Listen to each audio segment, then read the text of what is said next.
ভুতুড়ে জায়গার কথা তো আমরা অনেক শুনেছি, কিন্তু এমন একটা জায়গায় ধরুন আপনি গেলেন যেখানে অশরীরী আত্মাদের আপনি চোখের সামনে দেখতে পাচ্ছেন, তখন আপনি কেমন রিঅ্যাক্ট করবেন? আজ আমরা কথা বলবো মেক্সিকোর দ্য আইল্যান্ড অফ ডলস নিয়ে, যা স্প্যানিশ ভাষায় ইসলা দ্য লাস নামে পরিচিত। মেক্সিকো সিটির দক্ষিণে অবস্থিত জোচিমিলকোর খালের মধ্যে একটি ছোট দ্বীপ। এই দ্বীপটি তার অদ্ভুত এবং ভয়ঙ্কর পরিবেশের জন্য বিখ্যাত, কারণ এখানে শত শত পুরনো এবং জরাজীর্ণ পুতুলে ভরে রেখেছে। এই দ্বীপটি পর্যটকদের কাছে অতি ভয়ঙ্কর এবং রহস্যময় গন্তব্য হিসাবে পরিচিত। ইতিহাস ও কিংবদন্তি দ্বীপটির গল্প শুরু হয় ডন হুলিয়ান সান্তানা বারেরা নামে একজন ব্যক্তির মাধ্যমে, যিনি 1950-এর দশকে এই দ্বীপ বসতি স্থাপন করেন।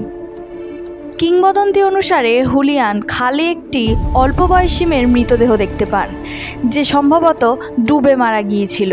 মেয়েটির পাশে একটা পুতুলও ছিল, যা ওই মেয়েটার আত্মার প্রতি সম্মান জানাতে হুলিয়ান পুতুলটাকে গাছে ঝুলিয়ে দেয়।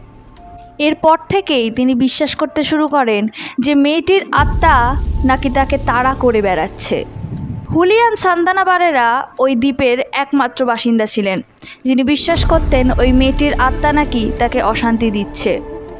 এরপর থেকেই তিনি পুতুল সংগ্রহ করা শুরু করেন, কখনো খাল থেকে ভাসমান পুতুল উদ্ধার করে, কখনো বা আবর্জনা স্তূপ থেকে, আবার কখনো স্থানীয়দের কাছ থেকে বিনিময় নিয়ে সেগুলোকে গাছের ডাল কিংবা বেড়ায় ঝুলিয়ে দিতেন। তিনি মনে মনে বিশ্বাস করতেন এই পুতুলগুলোই ওই মেয়েটির আত্মাটাকে শান্তি দেবে এবং এই গ্রামকে অশুভ শক্তি থেকে রক্ষা করবে। অদ্ভুতভাবেই এই কাজ তিনি একাই চালিয়ে যান। 50 বছর ধরে বিগত তার এই প্রচেষ্টা চলে, যতদিন না 2001 সালে তিনি সেই খালে ডুবেই মারা যান।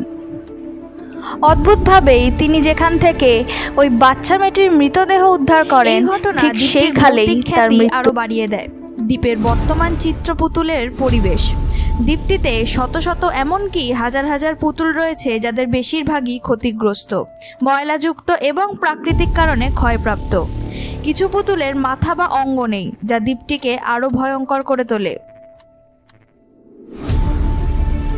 মেক্সিকান সংস্কৃতিতে মৃত্যু বা আত্মাকে শান্তি প্রদান করার জন্য দিয়া দে লস নামের একটি উৎসব পালন করা হয়, যেটিকে বাংলায় বলা হয় মৃত্যু দিবস। কেউ কেউ আবার হুলিয়ানের পুতুল ঝোলানোকেই এই সংস্কৃতির অংশ হিসাবে ধরেন। জোচিমিলের খালে নৌকা ভাড়া করে ওই দ্বীপে পৌঁছানো যায়। সাধারণত 2-4 ঘন্টার জার্নিতে সেই দ্বীপ পরিদর্শন করা যায়। নৌকার ভাড়া নির্ভর করে দূরত্ব ও সময়ের ওপর। সাধারণত 500 থেকে 2000 মেক্সিকান পেসোর মধ্যেই ভাড়া সম্পূর্ণ হয়।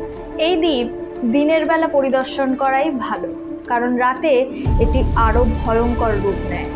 আপনি যদি কোনো ভৌতিক কিংবা অদ্ভুত স্থান পছন্দ করে থাকেন, তাহলে আপনাদের জন্য এই স্থান একটি অবিস্মরণীয় অভিজ্ঞতা হতে পারে।